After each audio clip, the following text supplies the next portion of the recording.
Well, European countries export an array of goods to the U.S., French wines, Italian fashion, Irish butter. But for Germany, the car industry is king. And that key sector looks set to face a harsh new reality soon. European cars are soon set to become much more expensive in the US. An additional 25% tariff, a heavy blow for European and especially German automakers. The US is the most important export market for Germany. Up to now, European car makers have only paid 2.5% in import duties. Last year, the US exported around 217,000 vehicles to Europe, subject to a 10% tariff. In contrast, about 785,000 vehicles were shipped from Europe to the US, more than 3 times as many. Unfair, says President Donald Trump. With these tariffs, he wants to reduce imports of European cars and instead boost domestic production in the US. The idea? More factories and more American jobs. But most German vehicles sold there are already being built locally. German automakers such as BMW, Mercedes-Benz and Volkswagen produced 844,000 vehicles in the US last year, a record high, and imported only 445,000 vehicles. Still, the new tariffs are likely to make even US-made cars more expensive because many parts come from abroad and will soon be affected by the new duties as well. Experts fear that manufacturers will pass on the increased costs to customers. As a result, cars in the US will become more expensive. And Marie Sina is in the studio with me. She's with DW Business. Marie, good to have you here.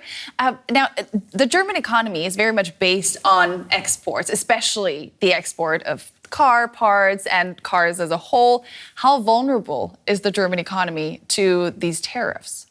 Well, the answers vary. So if we look at the German car industry specifically, there's an estimate out now that the main German car producers will lose 11 billion euros because of this. But let's dissect what that number even means. So if we use Porsche as an example, Porsche produces the Macan. It's a very popular luxury car in the US, but it produces it in Europe. So if Porsche now exports the Macan to the US, it will become 25% more expensive for Porsche to do so. The big question is, will Porsche eat that cost itself? So will they dish out more money from their own wallets to pay for these tariffs? Or will they pass the cost onto the consumer, as always said? What that means concretely is, will Porsche make their cars more expensive in the US? But either way, both of those scenarios means Porsche loses money. Either it pays for the tariffs themselves or it increases the price, which brings demand down. And that's how we get to these 11 billion euros. This comes at a time when German car makers are already struggling with low demand and higher costs. And consultancy Kearney actually estimates that 30,000 jobs in the European car industry could be lost because of this. Yeah. What have reactions been in Germany to the overall very much more aggressive approach to, economic policies and tactics from the Trump administration? Right. So if we look at the big car makers, they've not been very vocal since these tariffs were announced. All of our requests for interviews were denied for now. Volkswagen did send DW a written reply, which said that they continue to advocate for constructive talks, basically saying, please find a solution, please prevent this from happening. But they've adopted quite a wait-and-see approach because there has been also a lot of flip-flopping from the side of Donald Trump. And it's still kind of a question mark whether this will actually happen tomorrow, maybe to some people. Yeah, you pointed out with the example of Porsche that there are 2 possible scenarios of how these tariffs will be handled by car makers. So does that mean that the cost of a German car for an American consumer will not automatically go up with these tariffs?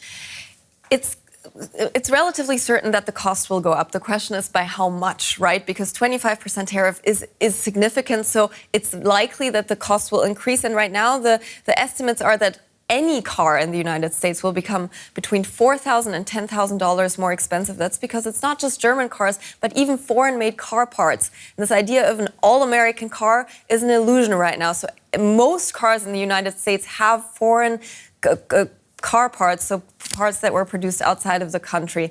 And so all prices will likely increase. And that's why we're actually seeing a lot of people flocking to car dealerships right now to buy their new car before the tariffs hit. That might be a smart move. Marie Sina of DW Business, thanks so much. Thank you. And for the European angle on this story, let's bring in our Brussels correspondent, Jack Parrock. Now, Jack, what's the best and worst case scenario for the EU here? Well, this is it. There's so much that's unknown. The best case was that for the European Union would be that the tariffs wouldn't be imposed on any EU countries at all, but that is highly unexpected because what we've heard from senior US officials is that they will target what they call the dirty 15, the top 15% of trade partners of the United States that they feel are unfairly trading with them. And the European Union is one of them. The big question for the Europeans is, will they target the EU as a bloc, or will they do it on individual European Union countries? We've heard from the European Commission, EU Commission President Ursula von der Leyen. She said that they have a strong plan to respond to this. We will wait and see exactly what the Trump measures are, but we would expect the Europeans very, very swiftly to put together a set of measures that are equal to the tariffs that are imposed upon them.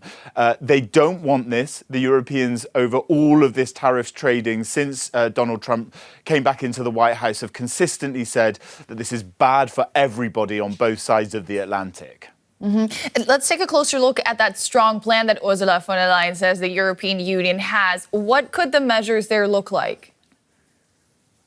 Yeah, this is where it gets a bit difficult because the European Union has a trade surplus with the United States. So there's a limit in the response that they can put on. It's a trade surplus of about 157 billion euros in 2023. So at some point, there's only so many products that they can tariff because they buy less than we export into the United States, which is one of Trump's problems.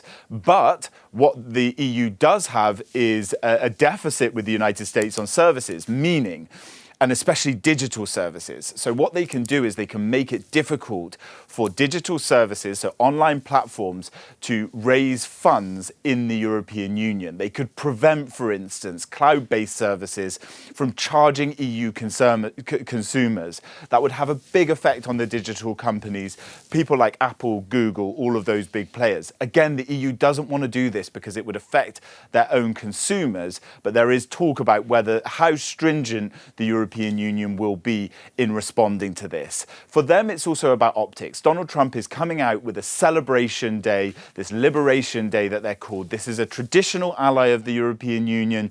They know that here in the institutions of the European Union in Brussels, they have the practical measures to put in and find ways to retaliate and to respond to this. But it also is about the political optics of this. Their best friend has turned against them publicly and is doing so in a celebratory way. And that will not be forgotten by the European Union. I've spoken to a lot of officials over the last few weeks that say this is distasteful for them and this will be, this will be remembered going forward. That was DW Brussels correspondent Jack Parrock. Thank you so much, Jack.